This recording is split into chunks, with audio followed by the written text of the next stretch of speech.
And in this video, we're going to start building the last part of this skateboarding website, and we're going to add a footer in here. All right, this guy right down here. So let's go ahead and inspect the element so we can understand the structure of this.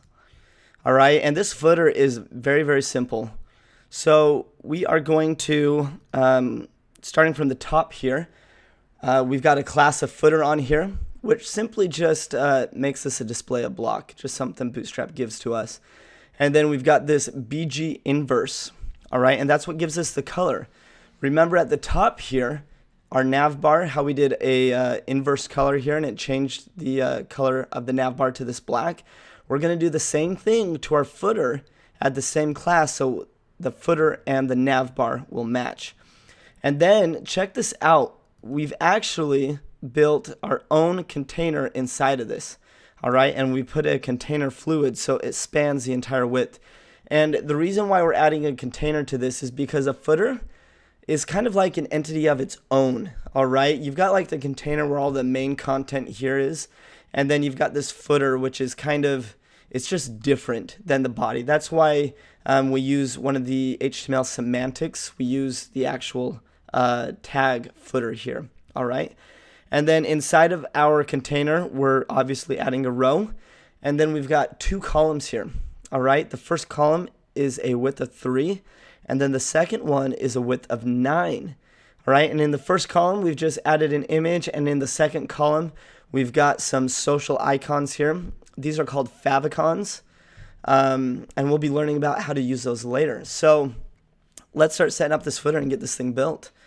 All right, so let's dive into brackets, and then right at the bottom here, let's see, we got the sections.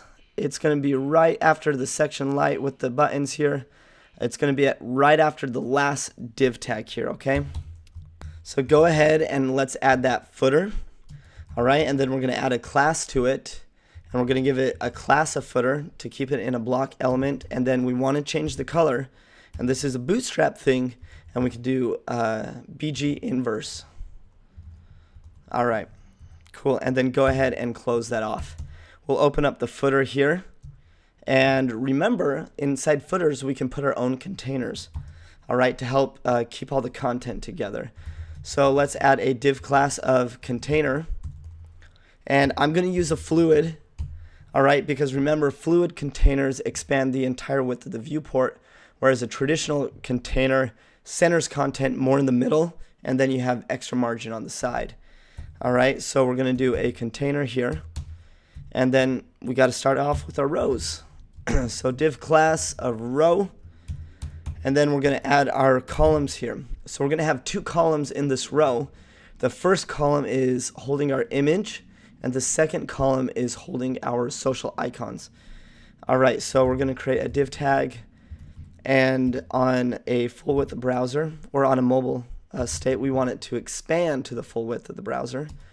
And then we're going to add our column large of 3. All right, and then right inside here, I'm going to add our image. All right.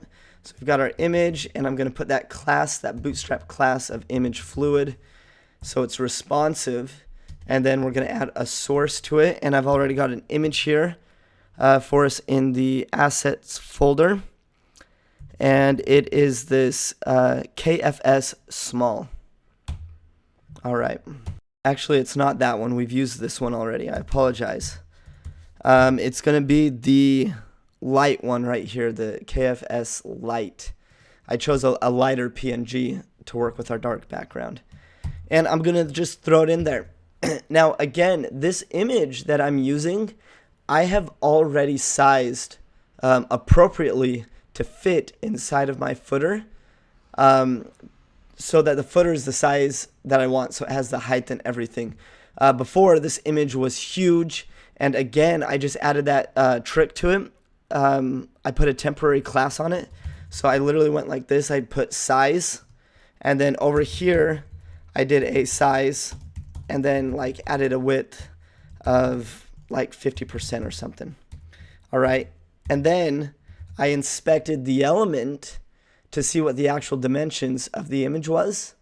Once I got it right with adjusting it with this width, And then I went ahead and I resized the image. All right, so this is an example of what I did to figure out the size of this image that I wanted to use, because it was really messing up my footer at first. All right, and then we'll just remove this class here.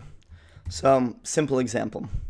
All right, so we've got our image in here and we've got our column closing here. So let's just go ahead and create the second column where our social icons are going to live. All right, so let's do a call small 12 with a call large of 9. Okay, and we'll open that up and we'll leave it empty for now. And then, good, I got rid of that class. So let's check this out, see how it looks. I'm going to go ahead and launch this again. Scroll down to the bottom, and perfect. So we've got our image here, and it's created the height of our footer because of the size of the image. But now all we need to do is just add a little bit of padding around this, okay? So we can do that by coming back over here. Let's add our own class, and I'm just going to call this the footer image. Okay, go ahead and copy this, and let's add that class down here. And all we're going to do is simply add some padding, and let's try 10 pixels. See how that works. All right, let's come back over here and refresh. Cool, and that looks a lot better. I think I'm going to increase the padding just a hair, but this is looking great. All right, 15 pixels. I'm being picky here. All right, I like it. We'll leave it at that. So that wraps up this video. We have built a footer, added an image, and we've created our 2 columns, and we have prepared this column here so that we can add our favicon icons. So that's it. Peace.